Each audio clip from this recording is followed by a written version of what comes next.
Hello and welcome to my channel. तो आज UPPSC lecturer का एग्ज़ाम था। पेपर 1 में 25 क्वेश्चन हिंदी के आए थे और उन 25 के 25 क्वेश्चन को विद एक्सप्लेनेशन सॉल्व करने की कोशिश की जाएगी।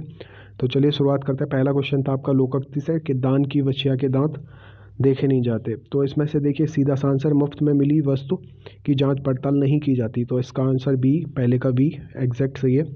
दूसरा क्वेश्चन है अनवधान का विलोम। वैसे देखा जाए तो अनवधान का विलोम होता है अवधान, और अवधान का मतलब होता है टेंशन, और ऑप्शन डी का भी मतलब होता है टेंशन। तो ऑप्शन डी सही है दूसरे का, अनुनुमत। अब तीसरा क्वेश्चन देखिए जाए तो ये एक तरह से समास का क्वेश्चन है। तत्पुरुष समास केवल बी और सी में होगा, क्योंकि पहले में अवयवी भाव समास है, क्योंकि यथा उपसर्ग है, और इसमें आपका द्वंद्व समास है। ठीक है, तो इसका आंसर अगर हम कारक चिन्ह से देखें तो वज्र से आहत और अपादान से कारक चिन्ह लगता है अपादान में, तो इसका सी आंसर होना चाहिए। लेकिन अकॉर्डिंग टू मी अपदान कारक में क्या कहते हैं, या तो बिछड़ना होता है, कोई चीज़ दूर हो रही होती है, या पास आने की आभास हो रहा होता है। तो शरण गति मतलब शरण में गया, तो ऑप्शन बी भी सही हो सकता है, और according to me B answer ही सही होना चाहिए। लेकिन गूगल पे मैं देख पा रहा हूँ तो इसका आंसर सी है, लेकिन हो सकता है आयोग इसका आंसर बी दे दे। अगला क्वेश्चन है फोर्थ, आराम का एक अर्थ है, तो बगीचा इसका आंसर होगा, क्योंकि वाटिका भी आराम को बोलते हैं, और आगरा में एक जगह है आराम बाग। अगर आगरा से कोई होगा वो इस क्वेश्चन को पक्का गलत नहीं किया होगा, मैं जानता हूँ। नेक्स्ट क्वेश्चन, फिफ्थ क्वेश्चन है, और निम्नलिखित में से कौन सी एक सकर्मक क्रिया है। तो देखिए जिस क्रिया का सीधा फर्क कर्म पे पड़ रहा होता है, सीधा प्रभाव कर्म पे पड़ रहा होता है, उसे बोलते हैं सकर्मक। और या फिर एक ट्रिक होती है क्या और किसको लगा के देखो, और अगर आपको जो आंसर मिल रहा है तो फिर सकर्मक है, और नहीं मिल रहा है तो अकर्मक है। तो मैं तो चारों में ही लगा के देख रहा हूँ, मुझे आंसर नहीं मिल पा रहा है, तो इसका आंसर मैं कमेंट में पिन करूँगा जब मुझे पता चल जाएगा। नेक्स्ट क्वेश्चन है आपका संधि विच्छेद से, तो पर प्लस इच्छा परीक्षा बन जाएगा, तो इसका ऑप्शन छठवें का बी। सेवन्थ में आपका ये जो है जहाँ पे कहीं मिस हो जाता है तब हम लिखने के लिए इसका इस्तेमाल करते हैं, तो हंस पद बोलते हैं इसे। सेवन्थ का आंसर सी। ऐसे ही एट्थ का आंसर आपका युद्ध करने की इच्छा रखने वाला, युयुत्स।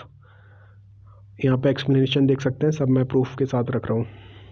ठीक है, नेक्स्ट क्वेश्चन शुद्ध वर्तनी से है, तो इसमें केवल ऑप्शन सी की वर्तनी सही है, बाकी इसमें रे उड़ेगा ना के रा संग्रहित में, और इसमें सिप होगा कशिप, इस तरीके से शिप होगा लास्ट में, ये गलत है दूसरा वाला। तीसरा वाला इसका सही आंसर है। 10वां अंतस्थ व्यंजन जो आपके हो गए, य और अलव हो गए, जिसमें ऑप्शन डी 10वें का सही है। 11वां ऑप्शन, इनमें से किस वाक्य में अच्छा शब्द विशेषण के रूप में इस्तेमाल हुआ है। तो इसमें यह काम बहुत अच्छा है, तो यहाँ पे ये जो अच्छा है ना, ये विशेषता बता रहा है इस काम की, इसलिए यही यूज़ हुआ है, बाकी सब में अच्छा विशेषण की तरह यूज़ नहीं हुआ। नेक्स्ट क्वेश्चन है आपका दुर्व्यवहार में कितने उपसर्ग हैं। तो 3 उपसर्ग हैं, यहाँ पे मैंने आपका पूरा वर्ड विच्छेद करके दिया है। ये 3 उपसर्ग हैं, दुर, वि और अव। ठीक है, नेक्स्ट क्वेश्चन आपका 13, इसमें पूछा है कि कौन सा युग्म अशुद्ध है। तो ओस का यही होता है, काड़ा का क्वाथ होता है। अब इसमें देखिए थोड़ा सा मुझे टाइपिंग मिस्टेक लग रही है, इसमें आधा ध उड़ता है ना कि व, जो कि आपके सी ऑप्शन में। लेकिन आपका डी ऑप्शन इसका आंसर सही होना चाहिए एग्जैक्ट, क्योंकि इसमें ह की जगह घ होना चाहिए था, तब सही होता है ये आंसर। तो 13 का आंसर डी। अब ये पूछा है कि निम्नलिखित में से कौन सा अपादान कारक नहीं है। तो देखिए उसके हाथ से कलम गिर गई, मतलब दूर हो रही है चीज़, इसमें है। पतझड़ में पीपल के पेड़ों से पत्ते झड़ने लगते हैं, तो इसमें भी पेड़ से पत्ते अलग हो रहे हैं, अपादान कारक है। वह कलम से लिखता है, इसे चलो होल्ड पे रखते हैं। नूतन को गंदगी से बहुत घृणा है, तो यहाँ पे भी दूरी बात हो रही है, ये गंदगी से अलग होना चाह रही है, तो इसका ऑप्शन सी सही है, इसमें अपादान कारक नहीं है। ठीक है, नेक्स्ट क्वेश्चन है आपका गुफा का पर्यायवाची शब्द। तो देखिए यहाँ पे पूरी जो लिस्ट है वो मैंने रखी है, देखिए ये बोलते हैं इसे, तो दरी भी बोलते हैं, ये भी बोलते हैं, और गुहा भी बोलते हैं। तो विज़न जो है वो आपका सही आंसर होगा इसका, क्योंकि यही गुफा का पर्यायवाची शब्द नहीं होता। अंडे का शहजादा मुहावरा बहुत फेमस है, अनुभवहीन व्यक्ति को अंडे का शहजादा बोला जाता है। अब समश्रुति भिन्नार्थक शब्द कपिस और कपीस। कपिस का मतलब होता है मटमैला, और कपीस का मतलब होता है हनुमान और सुग्रीव। तो आंसर सी 17 का एग्जैक्ट सही है 100%। और 18वां देखा जाए तो फिर से एक आसान क्वेश्चन देखने के लिए मिल गया, क्योंकि देखिए ये सारा ये सही है, ये भी सही है उदयस्थ। कुटिल और जटिल दोनों का मतलब ही कठिन होता है। कुटिल का जो विलोम होना चाहिए था वो सरल होना चाहिए था, लेकिन दोनों का मतलब यहाँ पे ये एक तरह से बोला जाए तो पर्यायवाची दे रखे हैं। तो 18वें का आंसर सी सही है। 19वां क्वेश्चन, निम्नलिखित में से एक शुद्ध वाक्य पहचानिए। पहला ऑप्शन है तुम्हारे सब काम गलत होते हैं। तो मुझे ऐसा लगता है कि बहुवचन की बात हो रही है तो तुम्हारे सभी काम गलत होते हैं, ये सही होता। तो पहला गलत। मैं अपनी स्वेच्छा से यहाँ आया हूँ, तो अपनी भी बोल रहा है और स्वेच्छा भी बोल रहा है, तो दोनों चीज़ बोलने की नहीं है। ठीक है, तो ये भी गलत है। आपके साथ उचित न्याय किया जाएगा, तो मेरे हिसाब से न्याय जहाँ किया जाता है वहाँ उचित का कोई ज़रूरत नहीं है, एक्स्ट्रा वर्ड है तो ये भी कट हो जाएगा। तो ऑप्शन यही है, डी सही है इसका।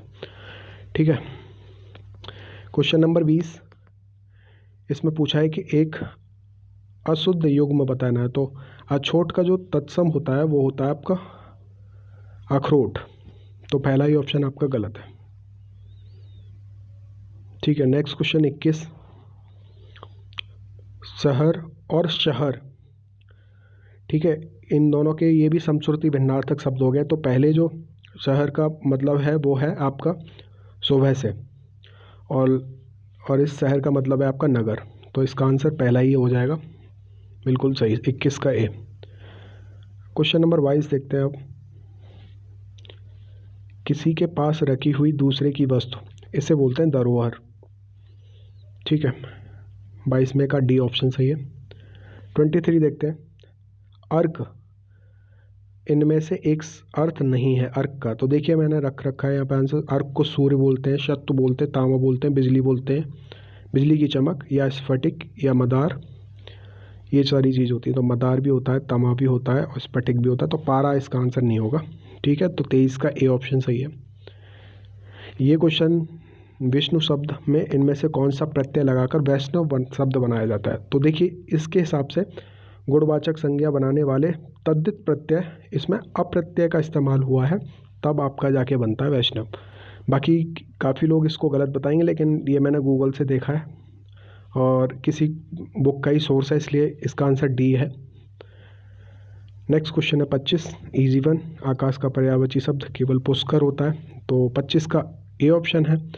एक क्वेश्चन रह गया है, उसका मैं कमेंट में पिन कर दूंगा आंसर। बाकी ये सही आंसर की है, आप इस पे विश्वास रख सकते हैं। Thank you for watching this video.